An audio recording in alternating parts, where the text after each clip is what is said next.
Black Adam is the latest DCEU movie now playing in theaters. After 5,000 years trapped in an ancient tomb and 15 years of being trapped in development hell, Dwayne Johnson and director Jaume Collet-Serra bring the anti-hero Black Adam to the big screen to fight the Justice Society of America and maybe learn what it means to be a superhero.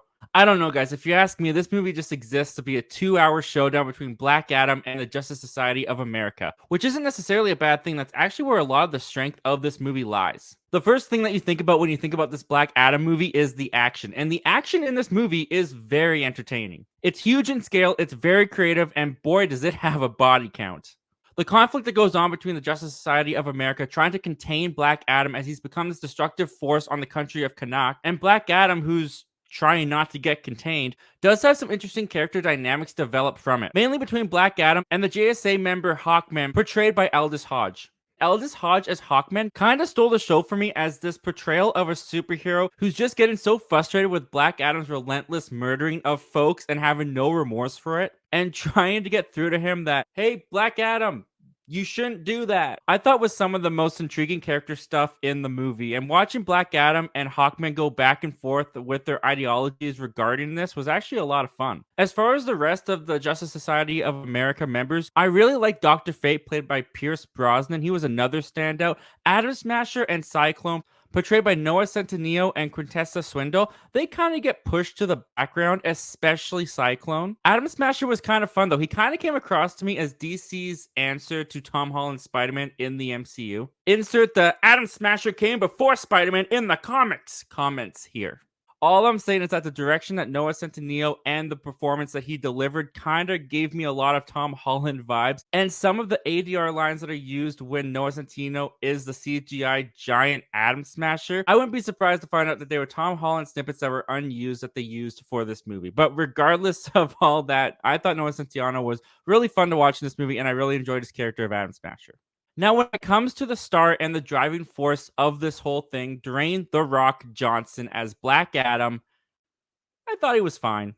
Yeah, that may be controversial. I've seen some people online saying this is the best The Rock has ever been. This is Dwayne Johnson's best performance. And Dwayne Johnson does do a good job in this movie with what he's given. He's very believable as this unstoppable force who doesn't give a crap who or how he kills. He definitely has the physique for it, and I loved seeing him throw fools around. However, it's not like Dwayne Johnson has a lot of range he has to work with within this movie. I'm pretty sure most of The Rock's job on the set was to hang from a harness surrounded by green screen and scowl and stare and look into the distance a lot, because for 90% of the movie, that's pretty much all he does.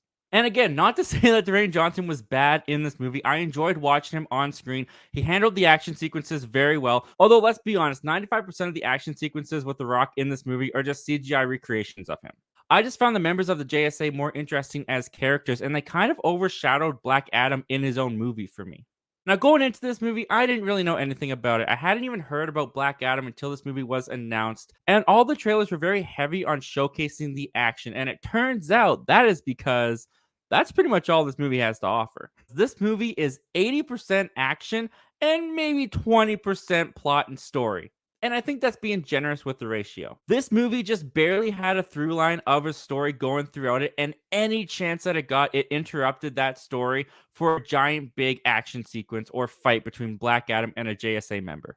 This movie feels like it is constantly trying to ensure that you are being entertained and having a good time. And that is mostly to the movie's benefit, but it's also sometimes to the movie's detriment. Because there is so much action in this movie, some of the sequences go on for a really long time, or there was another action sequence that came very close behind it. And because of that, I did feel myself getting kind of numb to the action in this movie at a certain point, especially by the third act obligatory fight against the giant monster. Yeah, the villain in this movie is pretty terrible. He's definitely up there with Malekith from Thor: The Dark World. I won't give away who it is because it's supposed to be a twist, even though I saw it coming from a mile away, so I won't say who it is. But he came across to me as an afterthought and felt very forced into this movie.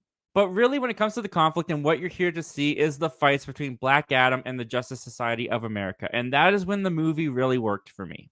Guys, overall, I would say that Black Adam isn't great. It's not written incredibly well. The story is the last thing they're thinking about in this movie. There's some really cheesy and corny dialogue. I didn't find a lot of the humor in this movie also worked for me. I felt most of it just fell flat. In fact, my theater was pretty silent throughout the whole thing. But it also isn't a bad time at the theater. I did have an enjoyable time watching Black Adam.